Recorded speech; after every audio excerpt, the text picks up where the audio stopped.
Gente linda, ¿qué tal? ¿Cómo están? Estamos aquí en el set de Ya Cuenta Cuenta nuevamente. El día de hoy tengo un invitado muy especial, Germán Gacio. Germán, ¿qué tal? ¿Cómo estás? Bienvenido. Muchísimas gracias, ¿cómo estás? Todo muy bien, contento de tenerte aquí. Creo que ya hace mucho tiempo habíamos hablado de esta pequeña reunión que quería que se dé. Agradecerte por este pequeño regalito, me regaló un libro. Y nada, para mí es un elogio, además de un regalo. Y quisiera que, para la gente que no te conoce, cuentes, tú eres de Argentina, ¿hace cuánto tiempo estás acá? ¿Qué fue lo que te trajo a Ecuador? ¿Cómo fue esa transición? Ya, cuento. Bueno, mi nombre es Germán Gacio Bacchiola, soy argentino precisamente. Salí de Argentina hace casi 12 años. En Ecuador estoy prácticamente casi 8 años, de los cuales 6 han sido aquí en Cuenca, los 2 primeros en Quito. Llegué por trabajo, básicamente, por trabajo independiente, que es un poco lo que hago, digamos, hace más de 10 años me dedico al mundo del libro, desde la edición, desde el lado de las librerías también.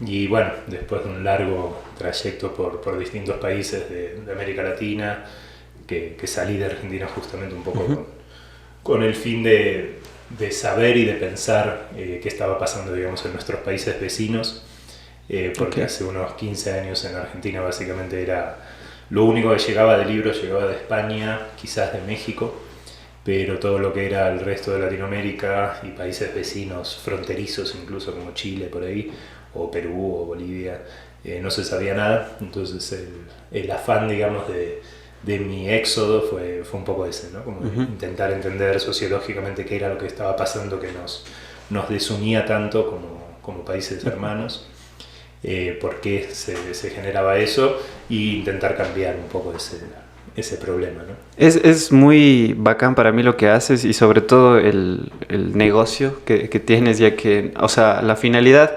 no lo veo netamente como un negocio, sino más bien como una fuente de educación también para las demás personas y que eso no sé, hay una devolución, una transición económica, creo que es secundario, pero el aprendizaje de por medio creo que es lo invaluable, lo que no se puede comprar. ¿Cómo fue ese proceso para ponerte tú la librería acá? ¿Tenías una librería antes o es la primera? Más bien, también, ¿por qué te sentaste aquí en Cuenca? ¿Qué fue lo que te trajo de la ciudad? Claro, sí, negocio no es buen negocio, no lo Sí, hagan. sí. Pero, o sea, si buscan negocio no lo hagan, sino sí, háganlo y replíquenlo. A ver, un poco, sí, realmente la primer librería física que tuve fue aquí en Cuenca. Primero estuvimos en otro espacio que era República Sur, que era un centro cultural, y actualmente estamos, digamos, en el edificio de la Casa de la Cultura, en el centro. A ver, la idea de montar físicamente la librería era algo que siempre había estado en mi cabeza, pero a priori lo que sería como la empresa madre, que es Corredor Sur, fue este proyecto, digamos, independiente que empecé a realizar cuando salí de Argentina, que era una especie de cartografía de editoriales independientes de todos los países de Sudamérica principalmente y también, digamos, con cierto nexo con México, que sería Norteamérica. Centroamérica sí había quedado excluido de esa cartografía. Y básicamente, como te decía antes, la meta principal era entender qué estaba sucediendo, claro, a nivel macro, de por qué no había líneas de comunicación, por qué no había comercio, también, si se quiere, comercio de objetos culturales, como sería el libro, y de otros objetos también, porque lo mismo pasaba un poco con el tema del cine, por ejemplo. Y realmente no existía ese flujo, ¿no? De Chile a Argentina, o de Perú a Ecuador, o de Colombia a Bolivia, o lo que fuera.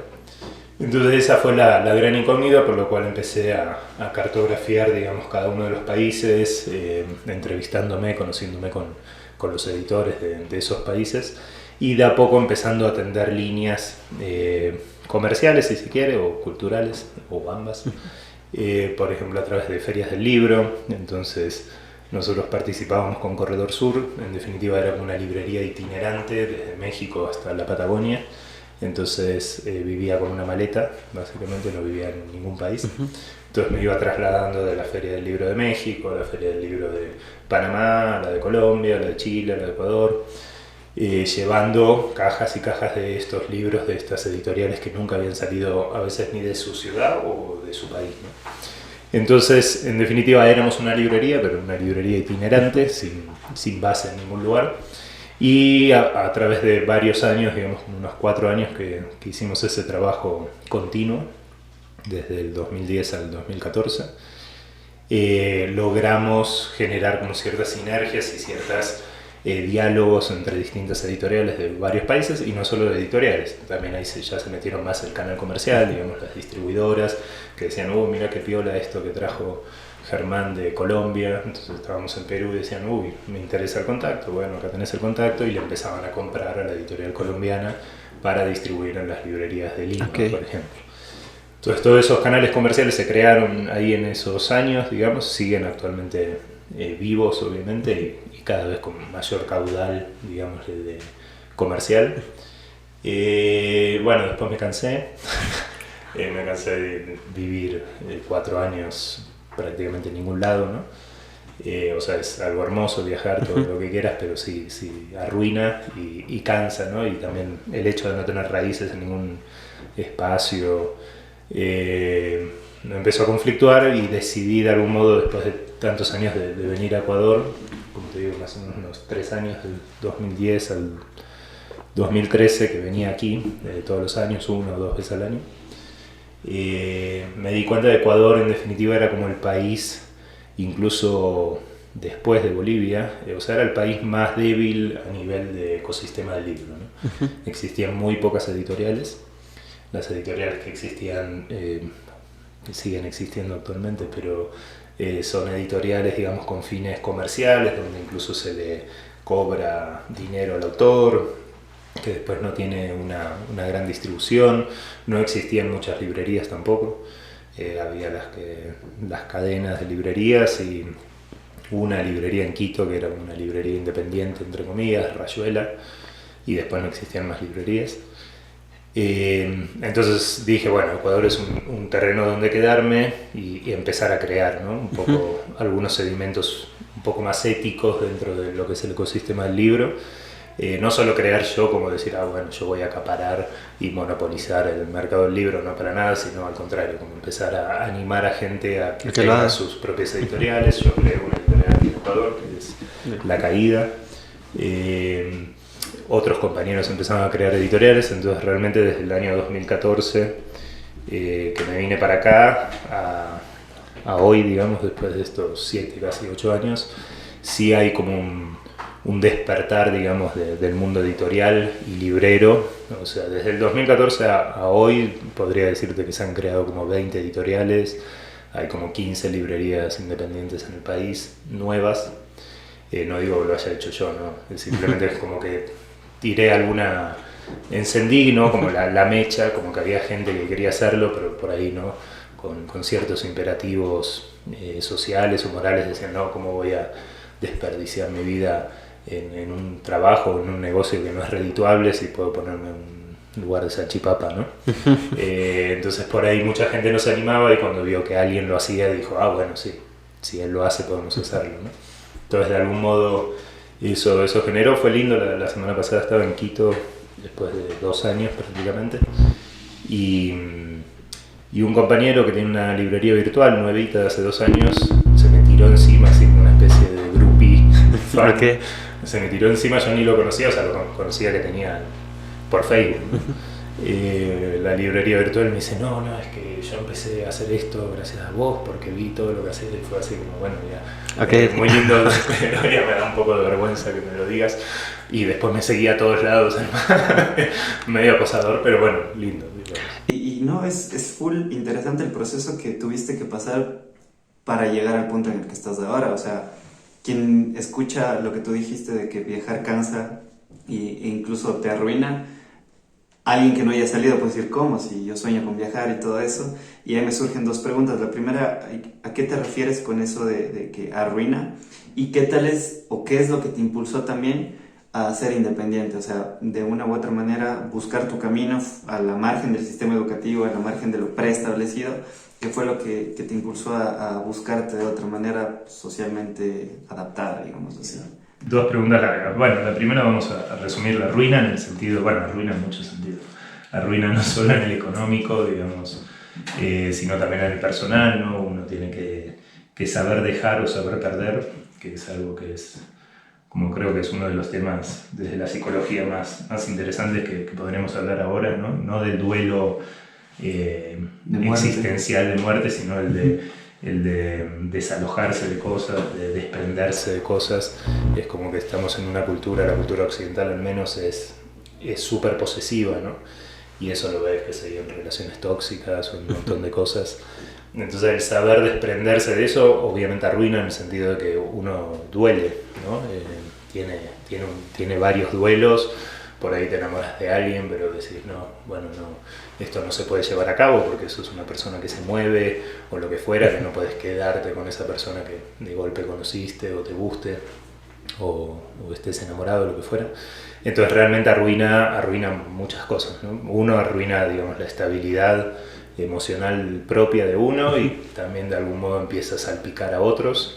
Entonces es como bastante difícil encarar eso tanto en lo personal como también en esto que te digo, ¿no? Como en hacer daño, entre comillas, a personas que por ahí te quieren o vos querés. Lo mismo la familia que dejé atrás, digamos, mis padres, etc.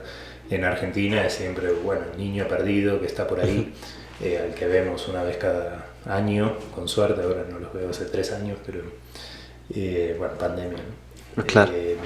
Entonces obviamente uno termina como salpicando daños y hay que hacer como alguna especie de control de daños justamente al conocer a personas, ya más a nivel personal, ¿no? Te hablo de eso. Después arruina, cansa, digamos, físicamente el no tener, digamos, dormir cada día en una cama distinta o lo que fuera, digamos, a nivel salud no es lo conveniente, pero bueno, igual viaje, ¿no? Claro, no quiero decir que no viaje. Incluso eso te sirve para tener esa anécdota de saber qué se sintió haberlo hecho, ¿no? O sea, incluso, no sé si lo recomendaras, quizá y sí, porque al final creo que es un valor invaluable, o sea, valga la redundancia, o sea, no se compra con nada de esa experiencia que a la final yo creo que vivir esas experiencias de vida te forjan como persona y además, no sé, quizá el hecho de desprenderte emocionalmente constantemente te ayuda a reestructurarte psicológicamente y también creo que es algo a favor, o sea, tú desde tu punto de vista, ¿qué crees que has aprendido acerca del desprendimiento y hablando esto de la parte psicológica? Sí, o sea, del desapego. Obviamente que cualquier viaje es experiencia. A ver, las experiencias, digo, las trayectorias personales son válidas de cualquier modo, ¿no? Es válido nacer en un pueblo, quedarte toda tu vida en ese pueblo, heredar, digamos, el trabajo de tu padre campesino y seguir siendo campesino y que tus hijos sean campesinos. Digo, también es una trayectoria válida, nada es mejor que lo otro. Pero obviamente, digamos, abrirse al mundo, entre comillas, si uno viaja, etcétera, lógicamente va a generar, digamos, en esa persona, en esa trayectoria, distintas experiencias que sí podrían llegar a abrirte más la cabeza o lo que fuera que si te quedas en tu pueblo, claro, en Alausí toda la vida y no salís de Alausí. Obviamente que si te quedas ahí vas a tener otras trayectorias y otras experiencias que por ahí yo no tengo, ¿no? El hecho de por ejemplo, de sentirse arraigado a una tierra, de amar esa tierra, muchísimas cosas que yo no poseo, y por ahí la persona que se quedó en Alausí sí. Pero bueno, son válidas todas, así que cualquier trayectoria es aceptable, digamos, ¿no? Después lo que decías de la experiencia psicológica o tormentosa de esto, o sea, lógicamente uno... Digo, que sufre, somos animales que sufrimos constantemente, ¿no? Estamos rodeados de afectos y somos puro afecto, ¿no? Somos una bola de emociones y lógico, yo tampoco soy un experto en emociones, tampoco voy a terapia, o sea, no es que estoy más allá del mundo ni nada de eso. Sí genera, digamos, O sea, esta constancia, no solo la personal, sino yo creo que siempre me pareció más importante la del otro, ¿no? La del otro que te acompaña o el otro que va a doler o sufrir por uno, eso me parece lo más terrible. El cómo uno soporta, qué sé yo, los microduelos o las pérdidas personales, qué sé yo, sí, obvio, está en uno tiene que generar algún tipo de armazón o de estructura mental para empezar a aprender a soportar esas cosas, pero lo que a mí siempre más me dolía era el otro, ¿no? Como en decir, bueno, yo estoy de algún modo generando cierto desequilibrio en tu vida, ¿cómo puedo hacer como para acompañar ese dolor que voy a infringir, ¿no? Entonces siempre fui como una persona clara con esas cosas de intentar plantar desde el principio el modus operandi de cómo iban a ser las cosas, ¿no? Soy una persona que por ahí mañana no estoy, entonces cómo preparar ese camino. Pero bueno, en definitiva, digo, también creo que por eso soy amigo de... No me he ganado enemigos en mi camino, ¿no? O bueno, quizás... Sí, pero no lo sabe. Claro, quizás no lo sé. Pero bueno, ese modo de ser creo que es el mejor para acompañar, sea viajando o sea en la vida cotidiana, en el día a día. Digamos, el aprender a pensar con el otro es importante desde el principio de cualquier tipo de relación, sea comercial, contractual, familiar, de pareja, emocional o lo que fuera, ¿no? Entonces, más o menos creo que me ha ido bien, como te digo, sigo en contacto con muchas personas de muchos países y es siempre eso, saber cómo está el otro, sin ningún tipo de intención oculta atrás, ni nada perverso o lo que fuera. Entonces eso es como algo que sí me queda lindo de decir, bueno, no he hecho mal las cosas o me han criado bien o lo que fuera, ¿no? Y claro, es que ahí habláramos del tema de responsabilidad afectiva, o sea, saber que yo he pasado, que la situación que vamos a pasar también te va a afectar a ti, quizá a mí no de la manera que a ti sí, pero te puedo acompañar, como tú dices, en el proceso para que no sea tan doloroso, o como se dice coloquialmente, dejar las cosas claras desde un inicio, oye, estos son los términos y condiciones para una relación, obviamente no centrándonos solo en lo sentimental, no, sino de amistad, laboral o lo que fuera. Ahora, lo que me interesa también mucho y es full interesante de ti es que te saliste de esta línea del sistema educativo o de la educación formal. Si buscaste tu propio camino, alguna vez tuvimos la oportunidad de hablar en tu librería. ¿Qué fue lo que te impulsó? ¿Qué fue lo que te motivó? ¿Qué opinas tú también del sistema educativo actual? ¿Cuáles son tu visión? Y sobre todo, esa inspiración que dijiste, yo no quiero esto para mí, quiero buscar mi propio camino. Sí, a ver, yo me fui a los 23 años de Argentina, yo estudié 2 carreras, cine por un lado, que se había terminado, y sociología, que nunca terminé, aún el día de hoy no soy sociólogo, digamos, entre comillas. ¿Sabes? Yo creo que soy sociólogo, me creo sociólogo, estudié más de 50 materias, se necesitan menos para tener un título y no tengo el título. Nunca me interesó tener el título, digamos, cuando estudiaba sociología no era que decía, mi vida va a ser, ¿no?, de profesor, voy a hacer una maestría, un PhD, lo que fuera, sino que siempre fui como bastante anárquico desde adolescente por convicciones propias y lo que era, digamos, el sistema educativo en Argentina, ¿no?, que yo usé el sistema público, nacional, gratuito, que es la Universidad de Buenos Aires, que bueno, es de las mejores universidades del mundo, de hecho. Pero de algún modo la utilicé, ¿no? Y la utilicé y dije, bueno, yo voy a hacer mi propia carrera, no es que estoy acá para seguir un lineamiento familiar o lo que fuera, o un imperativo social de tenemos que tener un título, tenemos que tener 3 maestrías y 5 doctorados, si no, no somos nadie, ¿no?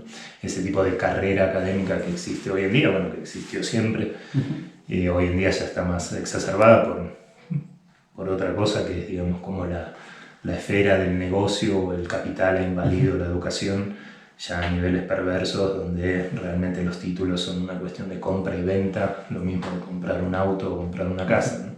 Entonces uno compra una maestría prácticamente, estudia muy poco pero tiene una maestría. Hay otras maestrías que no las compra, pero bueno, hoy en día si se ha generado eso y también se ha generado digamos, pero por una cosa lógica, tampoco es que es un dios perverso, pero bueno, sí es una mano invisible, como decía Adam Smith en el siglo XVIII. Lo que mueve al capital es realmente una mano invisible y no se puede frenar eso. O sea, el proceso capitalista o postcapitalista, lo que fuera, el proceso del capital per se, en todas las esferas es eso, es irrefrenable, o sea, ya está en movimiento y no se puede parar, ni siquiera una pandemia no puede parar.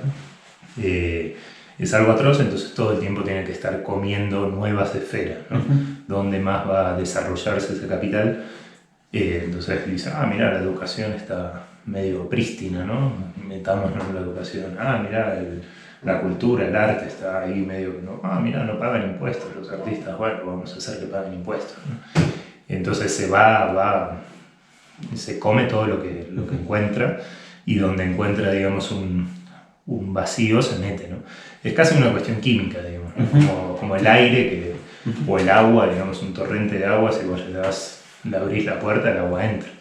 Es así. Entonces, de algún modo, la educación se metió en eso, yo siempre lo supe, y simplemente hice mi carrera, como te digo, aproveché, utilicé y usé y malusé a la Universidad de Buenos Aires. Y como te digo, en lugar de estudiar sociología, o sea, yo era estudiante de sociología, pero me iba y estudiaba una materia en geografía, otra materia en filosofía, otra materia en literatura. O sea, hacía mi carrera, ¿no? Yo decía, bueno, esto es lo que me interesa, quiero aprender de esto, denme, ¿no? Entonces siempre hice eso, después me fui del país y nunca me interesó, digamos, el hecho de no tener título. Obviamente que lo sufrí, claro. Muchas veces me ofrecían trabajos o lo que fuera, y era como, bueno, deme su título de maestría, y digo, no tengo ni la licenciatura, ¿no? Entonces, imposible, usted no puede trabajar con nosotros. Cosas que te cierran la puerta, así que chicos, estudien, saquen su título y después hagan las huevadas que hice yo, pero en definitiva los padres tenían razón, ¿no? El título sirve. Pero sirve por esta dinámica justamente. Dinámica del capitalismo y del sistema en el que estamos. Claro. Entonces, hoy en día ya el nivel de competencia que existe es atroz, obviamente. Digamos, hoy en día, comparado con la década del 70, el porcentaje de jóvenes que ingresan a la universidad es muy superior, lo cual es genial. Claro. Que la gente tenga acceso al estudio o a la academia. Es genial porque es un derecho y está buenísimo, pero eso genera también justo un mundo competitivo. Exactamente, y justo lo que tocas decir, alguna vez leí una estadística que las personas que acabaron la secundaria es un 70% mayor a las de hace muchos años atrás, pero sin embargo los ingresos o la calidad de vida no ha mejorado para nadie, solo ha mejorado para el 1% de la población. Entonces, realmente la educación no es una solución para los males de la sociedad. Claro que no, eso es obvio, por una cuestión básica es eso. Ahora te van a pedir más y más títulos, y entonces por ahí uno accedió a la universidad pública y después ya una maestría de $5.000 no puede pagar. Entonces, en definitiva, siempre va a haber un grupo privilegiado. Siempre. Y eso es imposible de negar. Por eso yo creo que más bien la educación, o sea, más allá de que saquen su título como consejo de toda esta charla, pero realmente la educación pasa por uno, ¿no? Sí, entonces pasa por uno, pasa por su entorno familiar, lo que fuera, pero ya en algún momento cuando empezamos a tener, digamos, nosotros testosterona, lo que fuera, de adolescentes, que empezamos a tomar un poco las riendas de nuestra vida, y uno ya puede empezar a hacer sus estudios paralelos o lo que fuera, ¿no? Claro, y ahí viene también el tema, esto, lo que dices, o sea, la educación a mí me hace mucho eco porque hace un podcast atrás había dicho que me hace como que me escuece la frase decir que la educación es la solución para todos los males, y realmente no es así, porque, o sea, educación sin movilidad social es esclavitud. O sea, estás condenando a que la persona simplemente crezca, estudie o que aporte a la educación de manera capital, pero no hay una mejora en la calidad de vida de esa persona. Y alguna vez escuché una frase, no me acuerdo de quién es, que si la educación no sirve para liberar, el oprimido sueña con convertirse en opresor. O sea, se vuelve simplemente como una rueda de hámster que estás todo el tiempo ahí, pero al final todo el dinero, todos los beneficios, como tú dices, siempre van a ir para ese 1% de esa minoría de la población. Ahora, seguir tu propio camino, como tú dices, tiene sus pros y contras, así como también seguir el camino del sistema educativo estructural o lo que conocemos como tal, porque si bien es cierto que un título no garantiza nada, sí te da ese colchoncito en el cual puedes quizá dormir, decir, en algún momento quizá esto me pueda servir, ¿no? ¿Cuáles son los aprendizajes que tú has llevado, digamos, al tener una perspectiva aislada del sistema educativo? O sea, a las personas, como tú dices, estudien, sigan su título, pero ¿qué les dirías más allá de no se queden quizá con lo que te enseña en una institución? Porque al final una institución tiene sus dogmas, sus reglas y todo eso. A ver, lo básico es primero entender la lectura, ¿no? O sea, la lectura no es me mandaron a leer en el colegio Guasipungo, entonces leo Guasipungo. Eso es como una lectura superflua, ¿no? Es como una lectura impuesta, y obviamente lo impuesto nunca va a ser No es del mismo impacto. motivo de deseo. ¿No? Si a vos te obligan a comer caldito de pollo, no creo que te guste el caldito de pollo. En cambio, si vos vas y compras el caldito de pollo, tenés el deseo y te gusta. Lo mismo pasa con la lectura. Entonces, el gran problema, digamos, por lo menos de Latinoamérica, empieza con el tema de la escuela, como aparato represor del Estado, que digo, no lo invento yo, ¿no? Es teoría marxista del siglo XX, que sería Althusser o lo que fuera. Es un aparato represor del Estado, pero más allá de todo eso es esta imposición de la lectura y este odio que generan en los niños, desde niños, luego en los adolescentes, por la idea de lectura, ¿no? Entonces, yo leo porque me mandaron a leer en la escuela, me mandaron a leer en el colegio, me mandaron a leer en la universidad, pero después, más allá de eso, no voy a leer, ¿no? Porque es algo que te están imponiendo, entonces es feo. Esa es capa número 1, ¿no? Capa número 2, ponele que sí te gusta leer, pero hay pocas personas que entienden cuál es la capacidad de lectura. O sea, leer no es solamente leer y reproducir lo que dice un texto, que es por lo general la lógica del sistema educativo. Lea este texto y después en el examen te dice qué dice este texto. Que la memorice y olvidas a la final. Exacto. Entonces leer es como leer con, ¿no? O sea, los textos yo creo que hay que hacer como un gran cambio de paradigma desde todo nivel educativo, que tiene que ver con eso, con enseñar a leer. Enseñar a leer no es solamente leer y reproducir, sino que es leer, criticar, lo que es la lectura crítica, que sería como no solo criticar y decir, no, todo lo que dijo está mal, sino como, el por qué también lo dice. Claro, aprender a leer con, ¿no? Entonces el texto es como que se atraviesa, se deconstruye, y cualquier camino es válido, igual que decía antes, cualquier trayectoria de lectura es válida. Entonces agarrar ese texto, deconstruirlo y llevarlo para la psicología o para el lado que vos quieras llevarlo es válido. Para eso están los textos, ¿no? Justamente como para hacer collage, para juntarlos, para desecharlos, para criticarlos, para odiarlos, para amarlos, lo que fuera. Pero desde cuando no se enseña, digamos, realmente cuál es la lectura, ahí empieza todo problema. Y lo que yo decía, de simplemente una carrera personal, lo que fuera, era eso. Digo, a mí me gustaba leer en el colegio determinadas cosas que no me daban en el colegio, y me iba a la biblioteca y me ponía a hurgar esas cosas, y eso de algún modo fue moldeando como cierto modo de ser o cierto pensamiento propio, y siempre fue así. Entonces, como te dije, la universidad la utilizaba a mi modo. Entonces sí, necesitaba que alguien me enseñe Heidegger porque solo no entendía nada. Claro. Y me metía en una materia de filosofía, qué sé yo, metafísica, pero no era alumno de filosofía, pero bueno, ahí estaba en el banquito estudiando filosofía, y digo, ¿qué importa? O sea, necesitaba que alguien me explique de algún modo. Entonces es eso, ¿no? Es como encontrar ese placer, empezar a entender que no solo uno tiene que leer lo que le obligan o lo que dice en la universidad, sino como encontrar ese lugar de placer en la lectura, pero que no es solo en el hecho de estar, mira qué bacán, estoy tirado en una reposera en Manabí leyendo, ¿no? Mira qué chévere que soy. No es eso, es leer y aprender a leer y empezar a crear sus propios caminos de lectura, ¿no? Que tal cosa te lleva a tal otra, por fuera, digamos, de la academia, o por fuera de lo que te obligan a.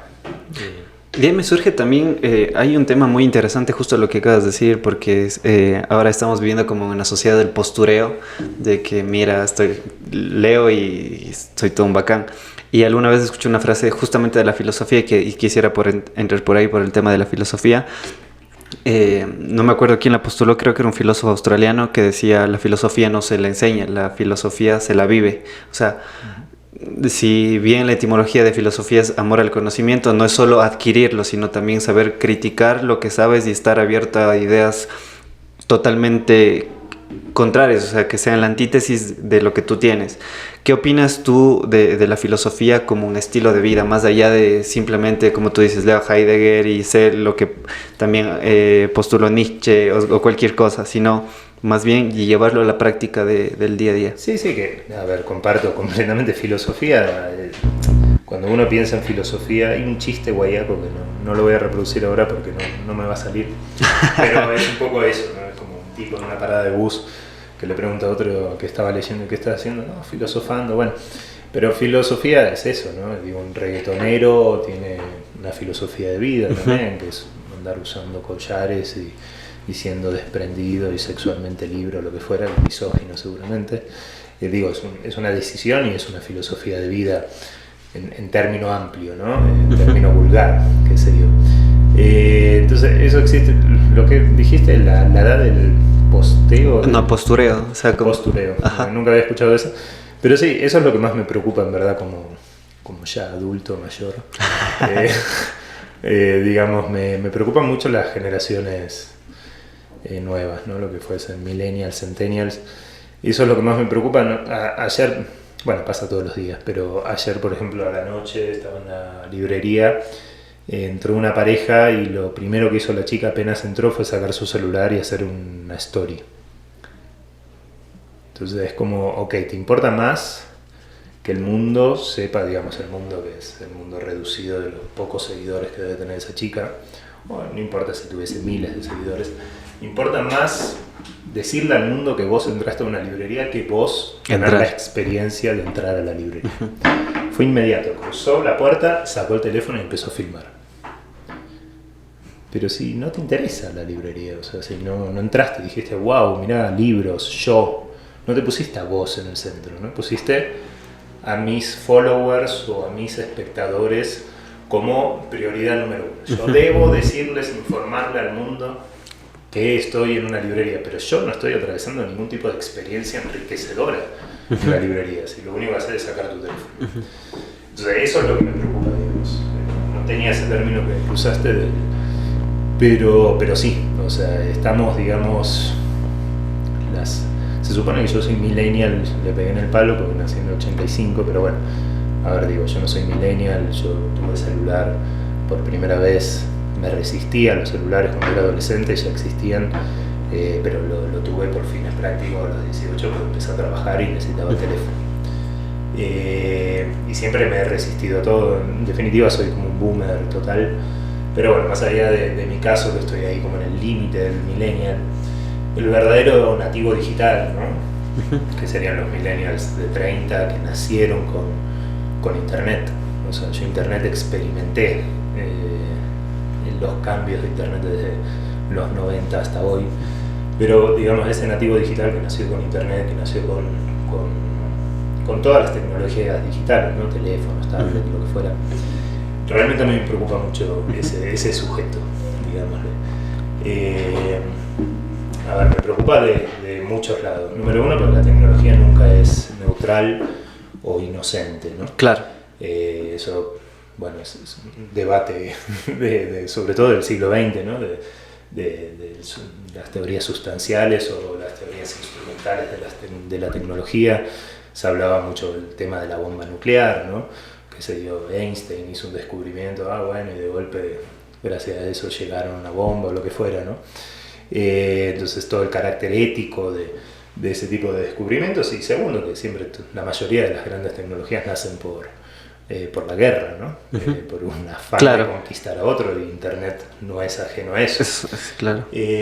Hay un punto, justamente estaba haciendo, hice mi tesis sobre la adicción al internet y el impacto en la autoestima, y de hecho la gente Ahí descubrí, y yo no lo sabía, la verdad, que el Internet surgió como una herramienta netamente militar, o sea, para tener control sobre otras áreas militares y después ya... O sea, básicamente era un sistema de protección de datos. Exactamente. Digamos, de encriptología, de qué pasa si nos meten una bomba acá en la central, perdemos todos los datos.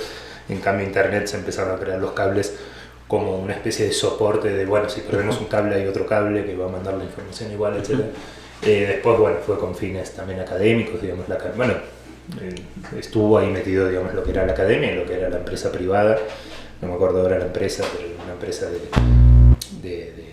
de tecnología que fue la que puso todos los cables, y en algún momento, como en los 80s, el gobierno de Estados Unidos, que financiaba todo eso, financiaba las academias y financiaba la empresa privada que ponía estos cables, estas instalaciones, les dijo a, no me acuerdo la marca, Texel, no me acuerdo cómo se llama, AT&T, algo así se llamaba, esta gran empresa que servía de proveedor al Estado para poner los cables, le dijo, bueno, te regalamos internet, tipo, hacelo negocio.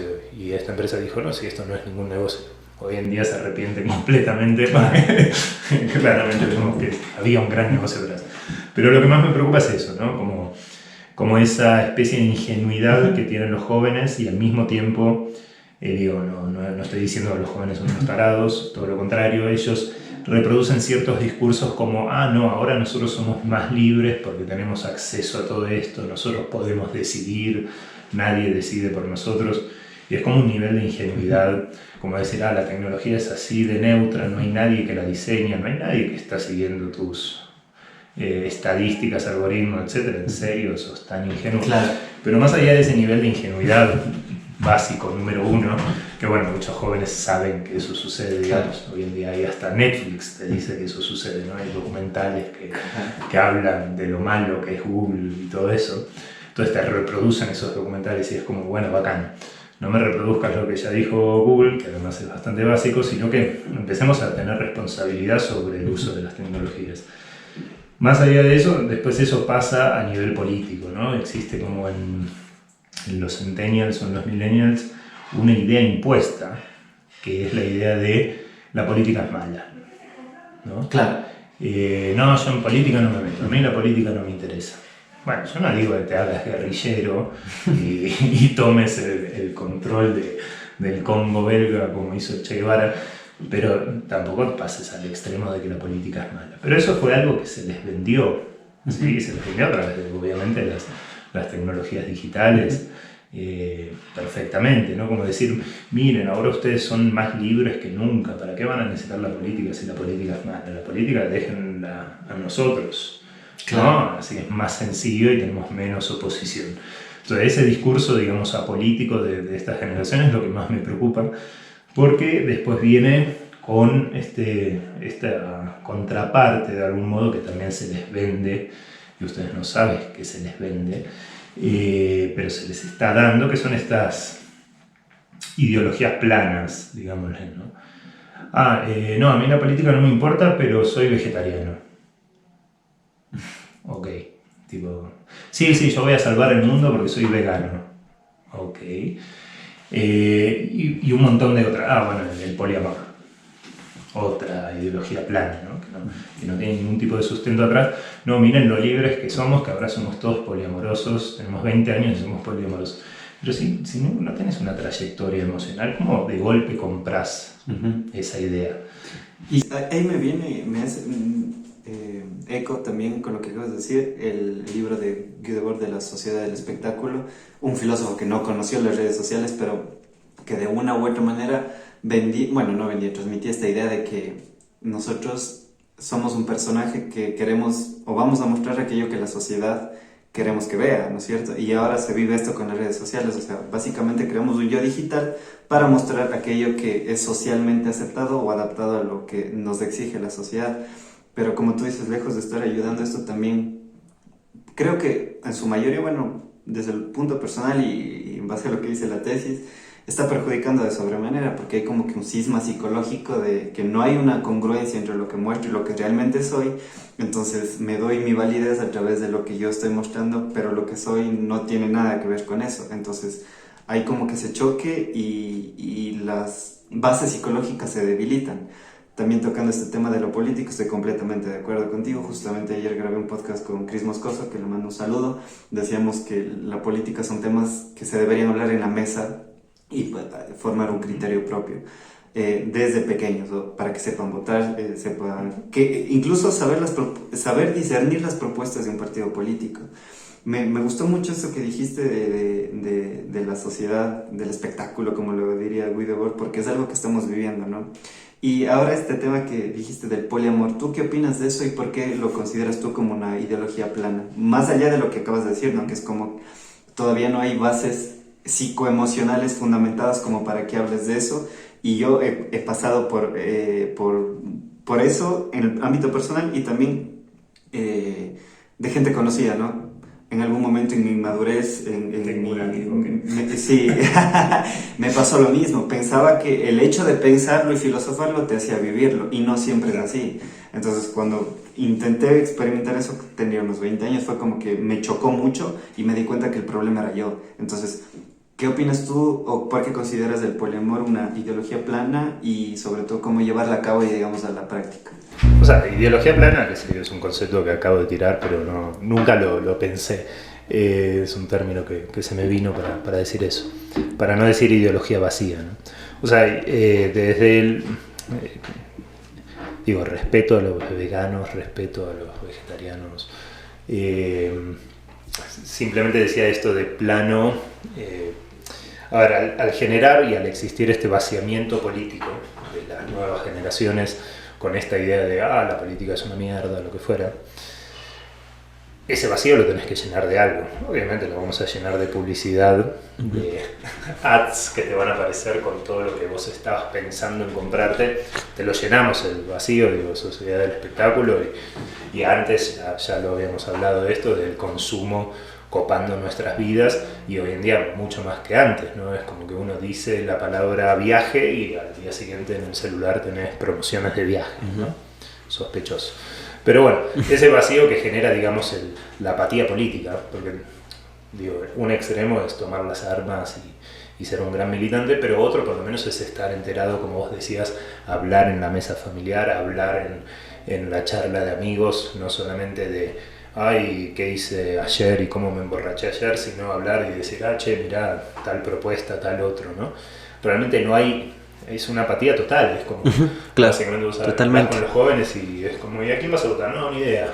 O te tiran discursos ya que te los venden por TikTok o discursos hechos, ¿no? Entonces realmente hay un pensamiento apolítico total.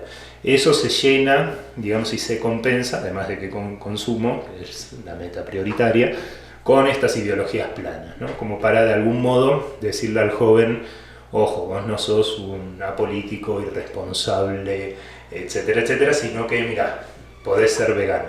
Y eso es como una bandera que podés llevar, porque toda persona necesita crear una identidad, digamos, de adolescente, sobre todo es cuando más necesitas tener algún tipo de anclaje ideológico, entre comillas, ¿no? Que antes era mucho el tema político. Hoy en día es eso, ¿no? Son estas ideologías planas como para sentirte persona, construir tu persona. O sea, como que lograr identificarte con algo. Exacto. Y formar parte de algo también. Entonces, qué sé yo, en mi época, en los 90, era tipo, estaban los alternos, que eran como tribus urbanas, ¿no? Entonces, todos tenían necesidad de ser o alternativo, o punk, o metalero. Yo no era nada, yo tenía amigos en los tres bandos, digamos, ¿no? Pero no sentía la necesidad real de tener que encasillarme para ser alguien, ¿no? Era como, bueno, yo voy a ser alguien porque yo voy a la biblioteca y leo libros de anarquismo, qué sé yo, pero no me voy a juntar con el grupo anarquista y nada más, y excluir al resto. Pero bueno, cada uno hace lo que quiere, pero bueno, es como de algún modo se forma la identidad, entonces es integrando espacios y formando parte de algo, ¿no? Uno se siente menos solo. Que es el gran problema, y sigue siendo hoy en día el gran problema del millennial, porque en verdad está solo, o sea, puede tener 10.000 seguidores, sí, sí, solo. Totalmente de acuerdo en eso, sí. Está completamente solo. Entonces estas ideologías planas eran eso, de simplemente algo que te venden, como que te dan como para que vos digas, bueno, está bien, yo soy un político irresponsable, pero voy a cambiar el mundo porque soy vegetariano y no voy a matar animalitos, bárbaro. Y el poliamor es un poquito por ahí también lo mismo, ¿no? es como, yo soy apolítico y responsable, la familia es un modelo obsoleto, lo que fuera, tampoco me voy a hacer responsable de un otro. ¿Cómo me voy a hacer responsable de un otro? Si yo soy libre, yo soy poliamoroso y puedo estar con quien quiera, etc. Entonces eso quita completamente, así como uno se quita, la política es una mierda, entonces no soy responsable como soy ser y animal político que está en una sociedad, por ende, tipo, hubo cientos de miles de millones de personas que murieron para que vos tengas derecho al voto, no, pero vos te cagás en todo eso, no te interesa la política, porque no tenés responsabilidad. Y el poliamor de algún modo es por ahí, es como no te hagas responsable emocionalmente de lo que hablábamos al principio, ¿no? Esto de... Responsabilidad afectiva. Claro. No te hagas responsable de nada, vive la joda. Y eso daña a todo el mundo. Y, a ver, obviamente, no digo que los chicos de 20 no pueden ser poliamorosos y yo sí, porque tengo 30. No, digo... Es un proceso que obviamente cualquiera puede ser poliamoroso, pero seguramente un tipo de 50 que tuvo una trayectoria afectiva más larga que las nuestras, podrá empezar a madurar y a pensar un poquito cómo se puede conjugar esta cosa del poliamor, etc. Un pibe de 20 simplemente lo compra, como se lo dan, y lo compra en este sentido. Yo no soy responsable de nada, si te lastimé, qué pena, ¿no? Si siempre tuvimos una relación clara y abierta o lo que fuera, es quitarse responsabilidad. Y quitarse responsabilidad no tiene sentido.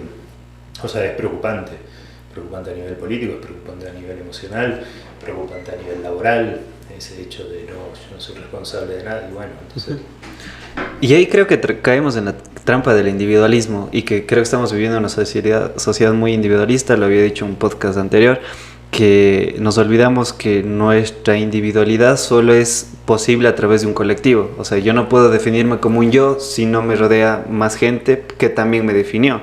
He escuchado un podcast también donde decía, yo creé Amazon, sí, pero tú no creaste Internet. O sea, todo es un conjunto de...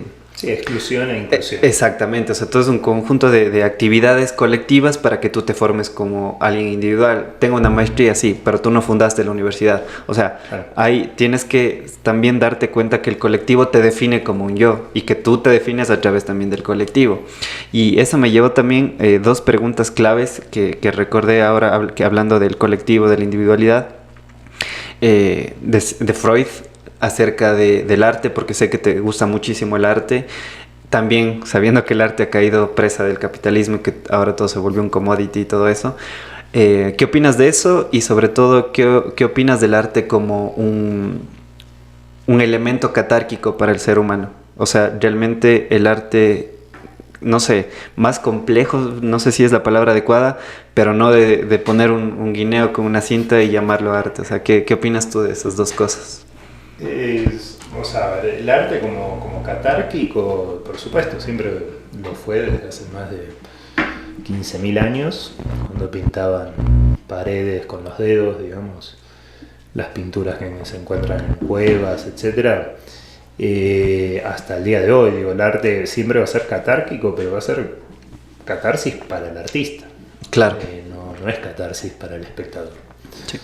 Entonces ese es un punto importante que justamente creo que me gustaría hablar de eso que decías del individualismo. Sí, es una sociedad muy individualista, pero es una sociedad que entiende mal al individuo. Entonces ahí tenemos un problema severo.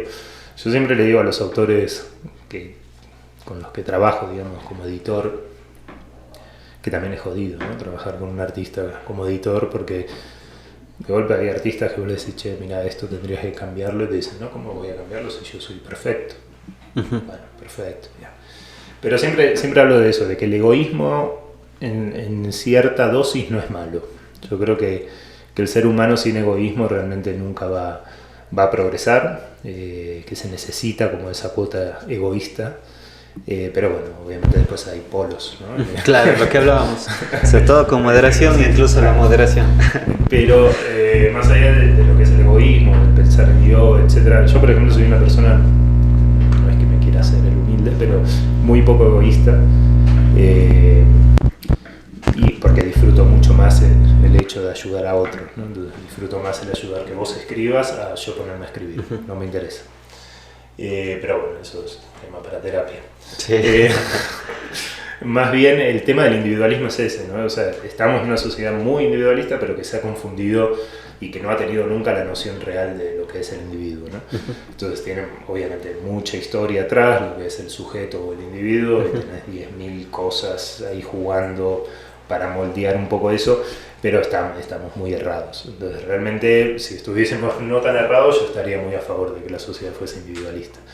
Pero bueno, como estamos confundidos, estamos jodidos. Entonces, en el arte, sí, obviamente el artista va a experimentar esa catarsis, etcétera, pero después el espectador es otra cosa. Hoy en día ya lo que está pasando con el arte contemporáneo, más allá de la banana, etcétera, ahora ya está el tema del arte digital, que uno dice, bueno, pero ¿qué es esto? ¿No? Entonces, ¿por qué un tipo compró un pendrive que contiene tipo 15.000 imágenes, todas encriptadas una al lado de otra, pero es un pendrive, no lo puedes ver, y gastaste $15 millones en un pendrive que no podés ver? O sea, ni siquiera es que podés ostentar, cosa que siempre ha sido parte del mercado del arte, la idea de ostentar que tengo este cuadro. Entonces viene tu grupo de amigos, digamos, la alta sociedad a tu casa, a tu castillo, digamos, y en tu castillo tenías ahí un Van Gogh, tenías un Renoir, entonces ostentabas. Claro. ¿Sí? Porque realmente mirabas el cuadro y tampoco es que te genera, wow, ¿no? Un cambio en tu vida, como si le generó catarsis al artista, Claro. al espectador. Pero bueno, el mercado del arte siempre fue para ostentar frente a otros, ¿no? Entonces los reyes se mandaban a pintar un retrato, lo que fuera. Siempre fue una cuestión de ostentamiento. Y esto ahora, comprar un pendrive de un arte digital, ¿qué es eso? Si no, ni vos lo ves. O sea, es claro, un pendrive, sí. Tenías que ponerlo en la computadora y vas a ver en un momento una imagen y listo. Tipo, y además ni siquiera se ve la imagen, porque este cuadro, no me acuerdo de quién es, que se vendió ahora hace 6 meses, son 6.000 imágenes, una superpuesta arriba de otra, entonces tenés que hacer como un mega zoom para poder llegar a ver la foto. Entonces realmente es algo que no se ve. ¿Qué estás comprando? ¿No? Entonces ya es un delirio, era lo que hablábamos antes de el capital metiéndose ya en el mundo del arte, porque dice, bueno, esto está medio sin explotar, vamos a explotar esta huevada. Entonces, qué sé yo, ¿no? Hagan arte, tengan catarsis, que eso es lo importante. Ya como espectador es muy difícil. Claro, y a la final yo creo que en la parte del espectador, o sea, cuando te gusta una pintura, una pieza musical, un poema, yo siento que el poema, la música, la pintura dice más de ti que de la propia canción, o sea, porque por algo encontraste algo de ti reflejado en esa pintura o algo que te atrapó y te viste identificado ahí, pero como tú dices, a la final la catarsis realmente es para aquella persona que realiza la obra de arte, sea cual esté fuera, ¿no? La pintura, la escritura, no sé si todavía hacen esculturas de mármol, lo que sea. Ahora, ¿qué opinas o qué explicación tú le das al arte desde el punto de vista psicoanalítico? Sé que también has leído mucho psicoanálisis, que habíamos hablado justo también tras cámaras acerca del psicoanálisis como una herramienta para entender al ser humano. Entonces, ¿qué opinas tú del psicoanálisis y también qué relación crees que tiene con el arte? Bueno, del psicoanálisis en sí, no sé si daría mi opinión. Mis padres son psicoanalistas, así que no sé si pueda dar una opinión muy, muy real del tema. A ver, de la función del arte en la sociedad, digámoslo, como para decir psicoanálisis o sociología del arte, si se quiere. A ver, la función del arte siempre ha estado, desde hace más de 25.000 años, desde esas pinturas rupestres, digamos, para algo se estaba haciendo eso, para que se estaban haciendo las pinturas, para dejar, digamos, un sedimento de la historia de alguien, ¿no? Entonces no solo era una cuestión individualista, sino que era más bien una cuestión de clan o lo que fuera. Lo mismo los primeros relatos frente al fuego, digamos, ¿no? Que podríamos decir que serían el origen de la literatura, entre comillas. Si bien la literatura nació con Cervantes, ¿no? Pero digamos, hace 35.000 años atrás, cuando el abuelo de la tribu se ponía a contar historias, lo que es la narrativa oral, digamos, justamente el fin es dejar sentado para las siguientes generaciones cierto conocimiento, ¿no? Entonces puede ser un conocimiento práctico, técnico, o puede ser un conocimiento de fábula, como sería una literatura. Entonces es dejar sentado cierta historia, entonces cómo contamos la historia de nuestra tribu. Claro, de este a través modo, del ¿no? tiempo. Entonces el arte siempre tuvo que ver con dejar plasmado una idea, luego ya con artes más individuales, lo que fuera, la pintura, etcétera, es eso, ¿no? Es el hecho de, se me fue la palabra ahora, trascendencia, ¿no? Entonces es el legado del artista, ¿no? Entonces al artista le importa más que su libro triunfe que él triunfar en la vida y ser una persona feliz. Por eso esta idea del artista atormentado, lo que fuera, pero realmente es esa búsqueda de trascendencia y esa búsqueda de reconocimiento. Ahí lo podés ligar, digamos, a psicoanálisis básico con el tema del reconocimiento, ¿no? Entonces, lo que hablábamos antes, cualquier joven, adolescente en la pubertad empieza a juntarse con determinado grupo para sentir pertenencia y para tener también un reconocimiento interno dentro del grupo, porque vos sos el primero que escuchó Pixies, entonces dentro de tu grupo, chucha, él fue el primero que escuchó Pixies, ¿no? Claro. Entonces ese tipo de reconocimiento es algo que busca cualquier ser humano claro.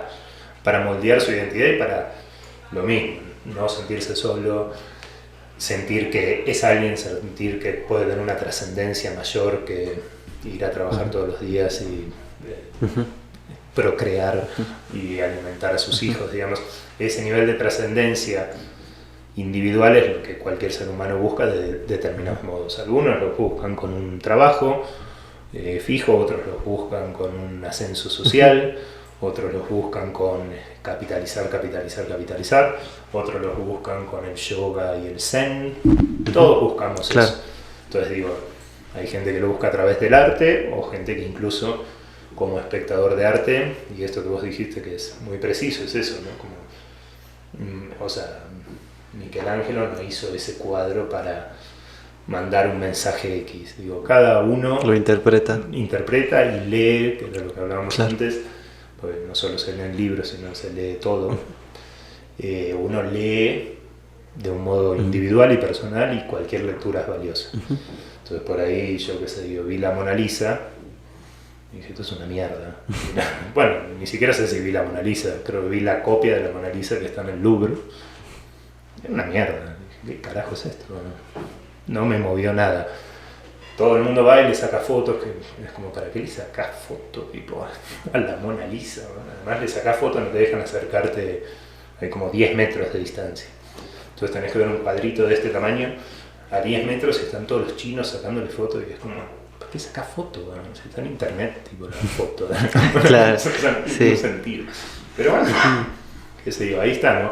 Cada uno crea sus modos y usa el arte del modo que necesita. Y ahí me hiciste acuerdo cuando cada quien hace su propio camino. No sé si has escuchado a Joseph Campbell, El héroe de las 1000 caras. Ese libro es uno que está ahí en el top de los libros que he leído, porque habla del viaje del héroe y de la conquista sobre uno mismo y sobre la clarificación, digamos, de los propios mitos internos que uno tiene y sobre todo resolver esos enigmas psicológicos. Y ahí nos damos cuenta de que la historia de Buda, de Jesús o de todos estos iluminados es la misma, solo que en otros contextos. Entonces, como que cada quien busca esa trascendencia tanto personal o el reconocimiento al nivel del colectivo. Sí conozco el libro, no lo leí, pero bueno, ahí, qué sé yo, leí Así habló Zaratustra. Qué buen libro. Lo acabé de leer hace un par de semanas y... es la misma idea. Digamos, sí, exacto. Eso, ¿no? La construcción del héroe, no del héroe, sino de la persona, del individuo, del sujeto. Ahora que dices eso de Así habló Zaratustra, me acordé cuando dijiste que nos creemos libres en una sociedad donde realmente estamos sujetos quizá a otras cadenas y no me acuerdo literalmente la frase, pero dice, si te crees libre, dime cuál es la idea que prima en tu cabeza y te voy a demostrar que no lo eres realmente. Entonces, por ese camino va. Creo que todos buscamos esa autorrealización, ¿no? O sea, la conclusión del podcast es negativa total. Sí, sí, Germán, creo que con eso podemos ir cerrando el podcast. Te agradezco mucho. Creo que necesito otro podcast para todas las preguntas que quedan. Antes de cerrar, me gustaría... ¿Qué opinas tú de la religión como el malestar de la cultura? Me gustaría ver tu opinión acerca de que la religión, por ejemplo, lo que te había dicho, que Jason Silva decía que todas las religiones surgieron a través de un espacio psicodélico para quizá representar de alguna manera esos deseos reprimidos y canalizarlos de otra manera, ¿no? Entonces, ¿tú qué opinas de la religión? O sea, opino que se droguen, eso sí, que no sean religiosos. No, que sé, hay gente que se droga y su religión es Led Zeppelin. También está bien, es válido. A ver, vuelvo con esa idea, para mí todo es válido, ser religioso, no ser religioso, tener pensamientos moderados con respecto a la religión, digo, cualquier cosa es válida. La religión, digo, ha sido uno de los grandes opios del pueblo, ¿no? Dijo Marx, pero digo, realmente ha sido importante para los seres humanos, no solo a nivel individual, sino sobre todo a nivel colectivo, ¿no? Para que no se caguen matando hace 5.000 años atrás, cuando ya empezaron a haber tribus, poblados un poquito más sedentarios, necesitaban algún tipo de orden, y el primer orden que se les vino a la cabeza era decir que, bueno, que yo recibí esta tablilla, en este monte vino un Dios y me dio esta tablilla, esto es lo que hay que hacer, ¿no? Entonces ahí tenés los 10 mandamientos, ¿no?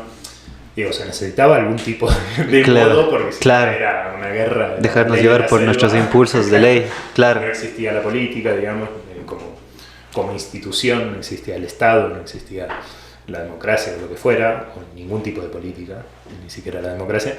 Entonces lo primero que vino fue la religión como modo de ordenar la sociedad y evitar que todos se maten. Entonces por eso son todas muy parecidas, ¿no? Siempre es alguien mesiánico que tuvo un mensaje divino de un Dios que puede llamarse de 1000 modos, pero básicamente siempre le dio una regla, ¿no? Claro. Entonces, digo, es válida la religión, me parece fantástica. Posiblemente muchos están bajo influjos de drogas o no, no importa, qué sé yo. Pero de algún modo era necesaria la religión. Jason Silva de hecho dice eso, que no importa la historia que te cuentes, sino que ese valor epistémico que tú le das a la historia que te cuentas sobre una religión te haga estar en paz contigo mismo y con las demás personas. O sea, a mí lo que me caga es cuando alguien viene y te quiere imponer su pensamiento, es como que, oye, respeto el tuyo, respeta el mío. Que hoy en día igual, lo mismo, la esfera del capital no hoy en día hoy en día se puede ver mucho con el tema de los evangelismos, ¿no? De todo este tipo de iglesias evangelistas que realmente son iglesias que lucran, pero digamos la iglesia católica también lucra desde hace 2000 años, ¿no? Pero bueno, como el capital se metió, como la iglesia primero empezó siendo una institución que después quiso poder, ¿no? Entonces la búsqueda del poder, no solo la búsqueda de la plata por la plata, como los evangelistas, que ya es una cuestión más económica total, de lucro. Pero bueno, siempre fue la institución, cualquier institución es mala. O sea, es mala, digo, es útil, podría ser útil, pero depende de cómo se usa, etc. Claro. No es inocente y lamentablemente siempre le hemos dado malos usos a las instituciones. Entonces la religión jodida, cuando se institucionalizó, digamos, la iglesia católica o los musulmanes, siempre jodido. Y después queda ese rapto o ese espacio que vos decías, ¿no? Individual, esto epistemológico, ¿no? que decías recién, de bueno, a ver, yo sé lo que es esto, yo sé que es malo, tampoco voy a ser doctrinario ni nada, simplemente agarro estos elementos de acá o estos elementos de allá. A mí me gusta mucho agarrar distintas ideas de distintas religiones. Entonces de golpe hay gente que me ve lavando así y me dice, vos sos musulmán. No soy musulmán, solamente me parece que la cuestión higiénica de los musulmanes es súper bacana. Claro. O sea, agarro esa idea. Pero bueno, cómo llegar, digamos, a cierta espiritualidad o lo que fuera, es necesario, es importante. Y sí sería mucho más importante. Ahora está de moda el tema de la meditación, sí, ¿no? Bueno, y que también se ha comenzado a capitalizar. Exacto, sí. Está en otra ideología plana, ¿no? Como hay un vacío religioso, entonces les vamos a vender esto. Pero bueno, digo, si sirve la meditación, claro, dale. Está tranquila, vaya para adelante, medite. Yo no sé, prefiero escuchar Led Zeppelin. Listo, Germán, te agradezco mucho por tu tiempo, por el espacio, sobre todo por ese regalo. Muchas gracias. Quizá algo que quieras decir como una idea final, tal vez. Nada, no se maten, pueden escuchar el podcast y pueden venir también a Paliar Café Libro, la librería, todos invitados a buscar cosas para leer o lo que fuera. ¿Puedes dar la dirección? Luis Cordero, esquina Presidente Córdoba, Centro Histórico de Cuenca. Nada, es un espacio abierto, no tienen que ir a consumir, lo pueden leer ahí. Tal vez alguna red social donde puedan seguir a la página o a ti. Nos pueden seguir por Instagram, por Facebook, como Palier Profe Libro. A mí no, porque no tengo redes sociales, Okay. pero bueno, de algún modo nos siguen. Listo, Germán. Muchas gracias a la gente que se quedó hasta el final. Espero que les haya gustado este podcast y nada, nos vemos la próxima. Chao.